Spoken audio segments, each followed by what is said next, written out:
America ने किया Taiwan को हथियार देने का ऐलान। ताइवान को अमेरिका ने बड़ी मदद देने का ऐलान कर दिया है।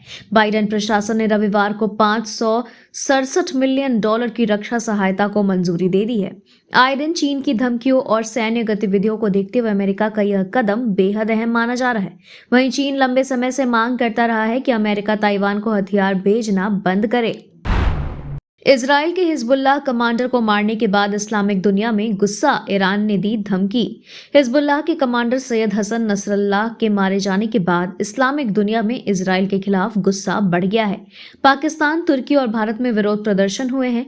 ईरान ने इजराइल को धमकी देते हुए कहा कि वह इसका अंजाम भुगतेगा। अमेरिका ने इजराइल को ऑल आउट वॉर से बचने की सलाह दी है, लेकिन इजराइल ने लेबनान में एयर स्ट्राइक्स जारी रखा, जिसमें 105 लोग मारे गए।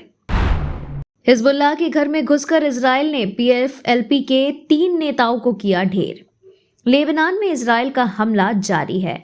इसके चीफ सैयद हसन नसरल्लाह के साथ कई हिजबुल्लाह कमांडरों को खात्मा करने के बाद अब इजरायली सेना लेबनान में जमीनी हमला करने की योजना बना रही है।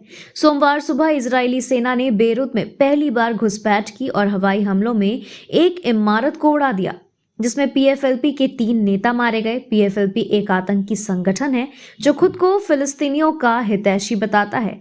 हिजबुल्लाह ने इन नेताओं को मारे जाने की पुष्टि कर दी है। रूस के 6.5 लाख सैनिक मारे गए, 8,000 से ज्यादा टैंक तबाह। यूक्रेन का बड़ा दावा। यूक्रेन ने दावा किया है कि फरवरी 2022 में युद्ध शुरू होने के बाद से रूस के 6.5 लाख से ज्यादा सैनिक मारे जा चुके हैं।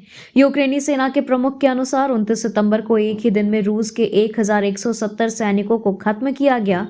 यूक्रेन ने यह भी कहा है कि उसने रूस में 8,869 टैंक, 17,476 हथियारबंद वाहन और अन्य सैन्य संसाधनों को नष्ट कर दिया है, जिसमें 18,000 से ज्यादा आर्टिलरी सिस्टम और 369 एयरक्राफ्ट शामिल हैं। लेबनान युद्ध के बीच बेंजामिन नेतन्याहू के कट्टर विरोधी को बनाया मंत्री।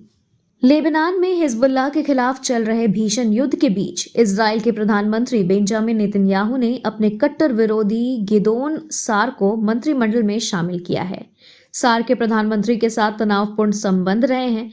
वहीं कभी नेतन्याहू की लिकुड पार्टी के उभरते सितारे थे, लेकिन 4 साल पहले उन्होंने पार्टी छोड़ दी थी और अपने अलग दल का गठन किया। नेतन्याहू ने कहा कि देश की भलाई के लिए उन्होंने सार के साथ मतभेदों को दरकिनार किया है।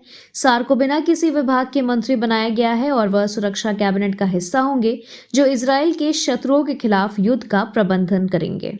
Thank you so much for watching this video. Don't forget to like, comment, share, and subscribe.